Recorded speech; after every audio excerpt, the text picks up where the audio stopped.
during the commercial break interacting with some of the comments there on one of our earlier segments on Bryce Young. And at the beginning of that segment, I said the theme of talking about Bryce Young today is trying to find a way to have meaningful conversation about Bryce while also acknowledging that the Panthers have not been good around him. Right? If we acknowledge that the offensive line has not played well, if we acknowledge that the wide receivers haven't gotten open enough, if we acknowledge that the scheme and play calling has been vanilla, is there a way we can still have meaningful conversations about the way Bryce Young is playing? Because how ridiculous would it be if we just sit there and say, nope, can't talk about him. Nope, not allowed. This year, burn the tape. Nothing we can learn, no information gained, nothing. That's ridiculous, right? Which is what some, by the way, based on our Twitter, or our YouTube comments, some absolutely want to do that. There's no way you can evaluate Bryce at all this year. I'm going at all, completely at all. Well, how about this? I'm working hard to evaluate Bryce while being fair about the tough situations he's been put in.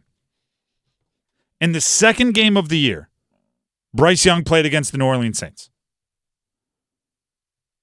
In the 14th game of the year, Bryce Young played against the New Orleans Saints. He was not any better in week 14 than in week 2. Is that a fair concern, right? I'm comparing Bryce Young with the poor supporting cast that the Panthers have given him to Bryce Young with the poor supporting cast that the Panthers have given him 3 months later. What does he have to show for the 3 months between the games? I don't think much. Bryce Young leads the NFL in throwaways. Good. Right? Good.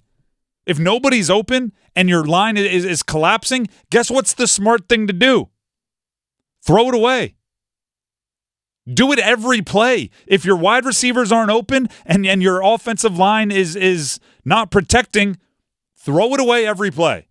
Throw it away 3 times, go to the sideline and say, Coach, no one was open. I didn't want to take a chance with the football because it's my job to protect the football, and I ran out of time in the pocket. If he tucks it and runs every single time, if he drops back, goes 1 read, not open, 2 read, not open, not enough time for 3 read, I'm going to run. Fine, do it every play. This would be the type of thing I want to see. It'd be him getting better at what he's doing. He should be getting better at dealing with things when they go bad because he's getting a wild amount of experience with it. He panicked when the pocket collapsed this past Sunday. How many times has he been inside a pocket that's collapsing before he goes like, hey, you know what? I know how to deal with this. Let me get rid of the ball. Let me throw it at the receiver's feet. Let me throw it out of bounds. Or at worst, let me eat it, take the sack. No, he tried to make a play that he shouldn't have, and he threw an interception / fumble. I don't know what it was. Technically a fumble. Technically a fumble, but the ball did go forward and it never hit the ground. One of those fumbles. This is my advice to any person that has to try stand-up comedy. Which, by the way, actually somebody I know in the area, common acquaintance for Dennis, lost a fantasy league a couple years ago. And his punishment was he had to do 10 minutes of stand-up at like an open mic. And this is where I got this advice because I wasn't there when he did it. I heard about it secondhand. But apparently he wasn't very good with the jokes he wrote. But he was good once the jokes didn't go well. He had good like one-liners after he said a joke to silence. He would then hit a joke about how that joke wasn't funny, and it kind of saved it, right? And by the end, he kind of had the room going a little bit. My advice to Bryce Young is get better when things go bad. You can't change the fact that your receivers aren't getting open. You can minimize the damage that happens when they aren't. And that's going to benefit you when things are better, right? Because I don't care if you're the Miami Dolphins, right? Actually, it happened early yesterday. The Miami Dolphins were out there, and they have Waddle, and they have Hill, and they have all this speed and all this genius play calling. There were times Tua didn't have time to get the ball off or was sitting in the pocket waiting for someone to get open, and no one was open. And he tucked it and ran. Sometimes he threw it away. Sometimes he took sacks. But guess what? It doesn't matter if you have the best receivers in the league. There will be plays where it just doesn't work. So let's say the Panthers get their head out of their you-know-what. 2 years from now, they have T. Higgins on one side. They have, the Marvin Harrison Jr. of the 2025 draft on the other side. Go on. They have, Kyle Pitts, who they traded for scraps. Okay. Right? All right. They have everything good. And 9 out of 10 plays, someone's open, and Bryce is picking them apart. That 10th out of 10 plays, they might not be open, and the line might be collapsing. And Bryce is going to be able to sit back and go, I know exactly what to do in this situation. I spent an entire rookie year in this situation. But the fact of the matter is, in the bad situation, he's not getting better. You watch the Saints game in week 2 and the Saints game in week 14. Bad offensive lines, receivers not getting open, not great play calling. Very similar results. Very similar play. Very similar eye test from just the quarterback.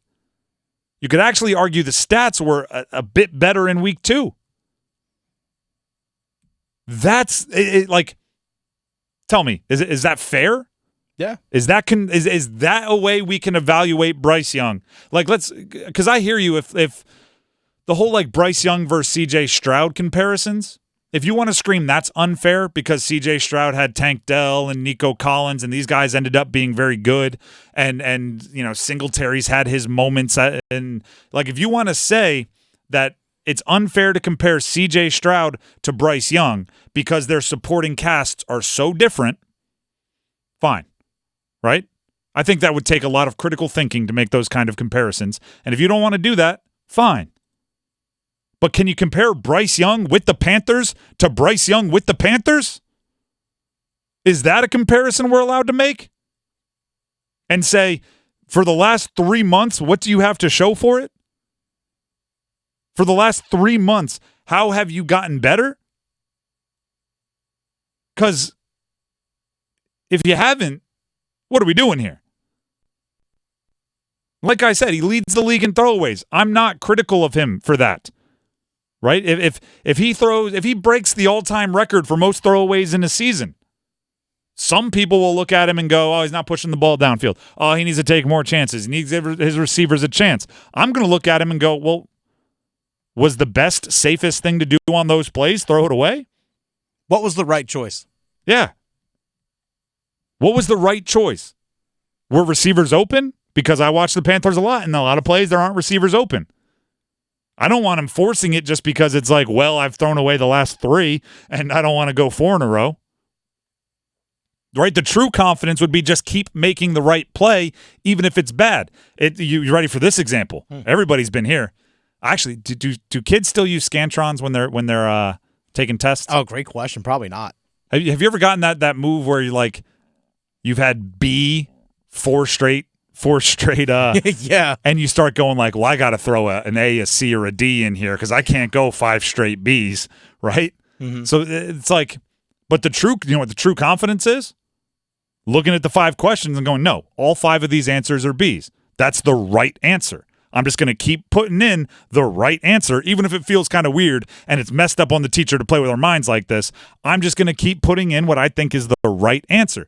If Bryce Young throws 7 away in a game, I don't want him going into the fourth quarter going, geez, I can't throw 10 away. I want him going into the fourth quarter saying, if it's the right thing with my bad team, I'm going to make the right play. If he drops back 30 times and wide receivers are 0 separation, 0 openings, running bad routes, not getting open on 15 of them, I'm fine with 15 throwaways or runs from Bryce Young. That would show him understanding the game and getting better in a bad situation. That's what I'm looking for. Should Bryce Young be improving on what he's doing, independent of whatever else is going on? Is that fair? Can we have that conversation? You tell me.